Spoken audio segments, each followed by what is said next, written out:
നമസ്കാരം, ഞാൻ രമേഷ് ഗോപാൽ. തനിമ വാർത്തകളിലേക്ക് സ്വാഗതം.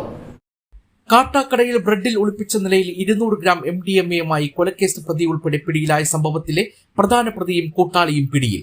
പ്രധാന പ്രതി കൊല്ലം മുതുകുളം കുളത്തൂർ കോണത്ത് നന്ദു ഭവനിൽ 24 വയസ്സുള്ള നന്ദു വി നായർ, ഇയാളുടെ കൂട്ടാളി കോഴിക്കോട് ചെറുമണ്ണാരം പറമ്പിൽ വീട്ടിൽ 23 വയസ്സുള്ള ഉസ്മിനാൽ അഫാൻ എന്നിവരാണ് ബാംഗ്ലൂരുവിൽ നിന്നും കാട്ടാക്കട പോലീസിന്റെ പിടിയിലായത്.